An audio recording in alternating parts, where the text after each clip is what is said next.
우리 함께 본과 말씀을 통해서 우리에게 전해진 복음 이후 두 번째 시간으로 제자가 되라라고 하는 제목으로 말씀을 나누도록 하겠습니다. 여러분, 오늘 본문에 나와 있는 것처럼 너희는 가서 모든 족속으로 제자를 삼아라고 주님이 말씀하고 있죠. 그러니 어쩌면 우리의 시작은 바로 제자됨으로부터 시작되어지는 겁니다. 성경에 보면 그리스도인이라고 하는 말이 3번 나옵니다. 3번 나오는데 그에 반해서 제자라는 말이 269번이 나옵니다. 그래서 어찌 보면 우리가 그리스도인이라고 하는 그 출발점이 아닌 그 제자됨의 출발점이 우리의 모습이 아닌가 생각을 하게 됩니다. 그래서 오늘 이 제자됨에 대한 이야기를 좀 나누려고 하는데요. 첫째, 제자가 되라라고 하는 건데요. 좀 전에 말씀을 드렸던 것처럼 과연 우리의 출발점이 어딘가? 우리는 성도님들이 처음 교회에 오면 우리가 이렇게 부를 때 뭐라고 불러요? 성도님이라고 부르죠. 성도님이라고 부릅니다. 성도님. 그런데 이 성도님이라고 부르는 거에는 당신은 이제 그리스도인이 됐어. 교회에 발걸음을 했으니, 교회에 들어왔으니, 그리고 예배를 드렸으니 이제 당신은 그리스도인이야 라고 이야기를 하는 의미가 담겨져 있죠. 그러나 오늘 본문 19절 보면 분명하게 말합니다. 그러므로 너희는 가서 모든 민족을 제자로 삼아, 제자로 삼아 아버지와 아들과 성령의 이름으로 침례를 베풀고 내가 너희에게 분부한 모든 것을 가르쳐 지키게 하라. 볼지어다 내가 세상 끝날까지 너희와 항상 함께 있으리라. 그러니 여러분이요, 정말 주님께서는 제자들을 통하여서 모든 족속으로 가서 그리스도인을 삼으라라고 얘기하지 않아요. 그들을 예배하게 해라라고 얘기하지 않아요. 주님께서 가장 먼저 명령하신 것은 제자를 삼으라라고 얘기를 합니다. 그러니 정말 우리의 출발점이 바로 이러한 제자됨으로부터 우리의 삶이, 우리의 신앙이 출발해야 된다라고 하는 거죠. 그러나 성경을 통해서 우리에게 분명하게 말씀하고 있는 것은 제자는 단순히 직분을 받기 위한 훈련 코스가 아니라 우리가 정말 예수를 믿고 예수로 살겠다라고 결단하는 그 순간으로부터 시작해서 우리가 제자의 삶으로 가야 함을 우리에게 말씀하고 있는 것입니다. 그래서 사도행전 11장 25절에 보면 바나바가 사울을 찾으러 다소에 가서 만남에 안디옥에 데리고 와서 둘이 교회에 1년간 모여 있어 큰 무리를 가르쳤고, 같이 한번 읽겠습니다. 제자들이 안디옥에서 비로소 그리스도인이라 일컬음을 받게 되었더라. 여러분 보세요. 제자들이 안디옥에서 비로소 그리스도인이라 일컬음을 받게 되었다. 그러니 제자들이 비로소 그리스도인이라 일컬어졌다. 여러분, 그러니 제자가 먼저예요? 그리스도인이 먼저예요? 제자가 먼저라는 거죠. 제자가 되기 쉬워요? 그리스도인이 되기가 쉬운 거예요?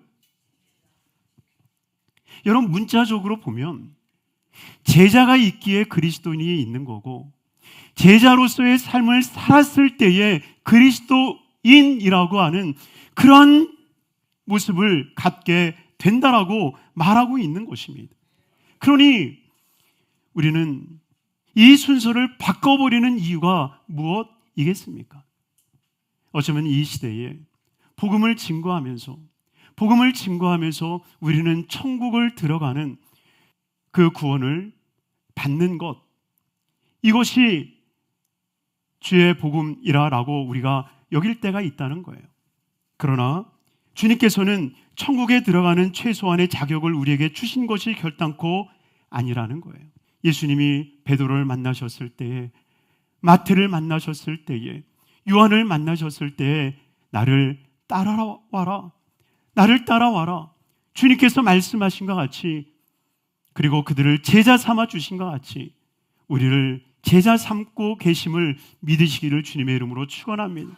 그래서 그 많은 제자들이 자기의 모든 것들을 내려놓고 주님을 따랐던 것처럼 바로 우리도 주님을 따를 수 있는 제자의 삶이 있기를 주님의 이름으로 축원합니다.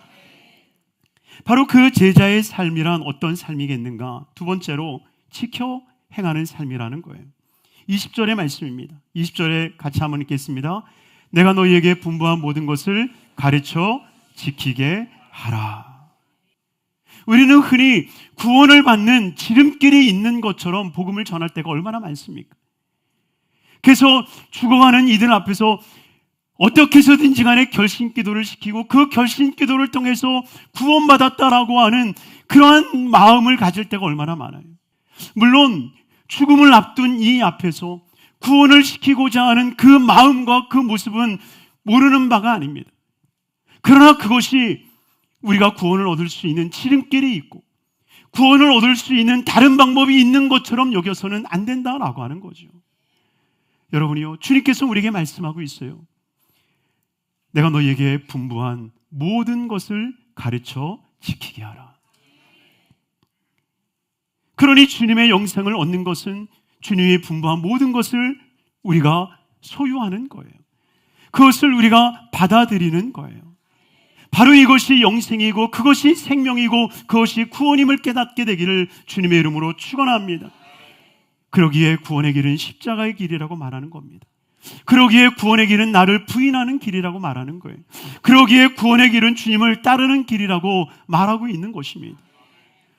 그런데 오늘 이 본문에 이루라라고 하는 것은 현재형이거든요. 현재적으로 그 구원이 진행되고 있다는 것을 이야기하고 있는 거예요. 더욱이 사도 바울이 우리가 하나님의 완전한 구원, 완전한 이 죄사함의 은혜를 우리가 기다린다라고 표현하고 있거든요. 그러니 이것은 구원의 미래성, 미래에 이루어질 그 구원에 대한 이야기를 하고 있다라고 하는 거예요. 그러니 구원이라고 하는 것은 여러분이요, 그냥 단순히 열쇠를 얻어서 내가 언제든지 가면 그 열쇠를 열고 내가 들어갈 수 있어라고 하는 개념으로 주님이 주신 일이 없다라고 하는 거예요. 그런데 주님께서는 이 제자도를 통하여서 주님 말씀하고 있는 거예요. 제자라고 하는 것은 단순히 우리가 대학에 들어가서 졸업하는 삶이 아니라 제자는 시작과 더불어서 모든 일생이 마쳐질 때까지 주와 함께하는 삶임을 기억하시길 주임으로 축원합니다. 그래서 그 함께하는 여정 속에서 주님이 이루어 가시는 현재적 구원의 역사를 통해서 우리에게 완전한 구원의 형체를 우리에게 허락해 주시는 거죠.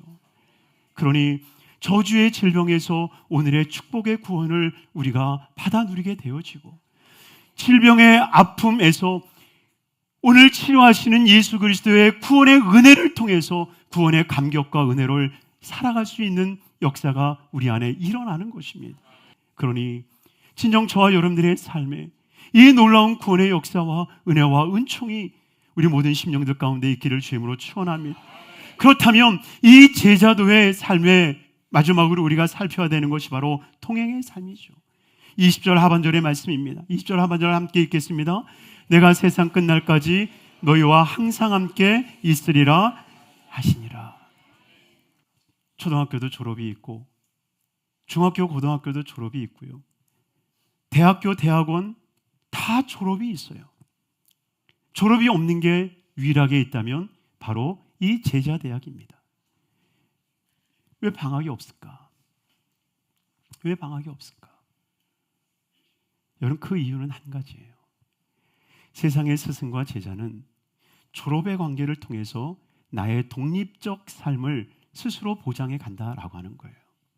그래서 많은 제자들은 스승에게 배워서 내가 내 삶을 만들어가는 거죠. 그래서 대학을 졸업해서 창업을 하든 아니면 어느 기업에 들어가서 나로서의 존재를 만들어가는 거죠. 그러나 제자라고 하는 삶은 졸업하여 주님과 떨어져서 내가 내 스스로 무엇인가를 만들어내고 창업해 나가는 것이 아니라 바로 주님과 동행하면서 매일매일의 삶을 걸어 나아가는 삶, 바로 이것이 제자의 삶이요, 바로 우리 그리스도인들의 삶임을 기억하시길 주님의 이름으로 축원합니다. 주님께서 왜 우리를 제자의 삶으로 이끌어 가십니까? 천국을 진짜 천국으로 만드시고자 하시는 예수님의 마음 아니겠습니까? 우리가 죽어가는 천국만이 아니라 이 세상에 살아가는 모든 날들이 천국으로 주님께서 바꾸어 주시는 것 아니겠습니까? 그러니 주님께서는 우리의 삶을 통해서 항상 동행하기를 원하고 항상 함께하기를 원하고 계시는 거예요. 에베소서 2장 10절은 우리에게 말씀하고 있어요. 같이 한번 읽겠습니다. 우리는 그가 만드신 바라 그리스도 예수 안에서 선한 일을 위하여 지으심을 받은 자니 이 일은 하나님이 전에 예비하사 우리로 그 가운데서 행하게 하려 하심이라. 그러니 율법이라고 하는 것은 모든 사람들에게 동일한 것을 요구합니다. 모든 기준이 동일한 거예요. 그래서 연약한 자나 나약한 자나 유대인이나 이방인이나 높거나 낮거나 여자나 남자나 약하거나 강하거나 모든 사람들에게 동일한 조건을 제시하는 거예요. 그러나 그 동일한 조건을 제시할 때 이룰 수 있습니까? 못하는 거죠. 여러분이요, 주님께서는 각자에게 주시는 그 소망과 그 뜻을 따라서 주님이 이끄시는 모습이 다르다라고 하는 거예요. 그러나 분명한 것은 주님이 우리와 동행하시는 것, 주님이 우리와 함께 하시는 것, 내가 영원히 너희와 항상 함께 있으리라. 바로 그 함께 하시는 예수 그리스도, 그 거룩하신 그분으로 인하여서 우리의 제자됨이, 또한 그 제자됨 속에 하나님의 구원의 현재성이, 그리고 그 구원의 현재성은 하나님의 놀라운 천국의 삶으로 우리를 바꿔가기 시작하는 거예요. 그러니 정말 이 제자됨을 통해서 하나님의 구원과 하나님의 천국이 우리 모든 성도님들의 삶 가운데 이루어져 가는 귀한 삶이 되기를 주님의 이름으로 축원합니다. 기도하겠습니다.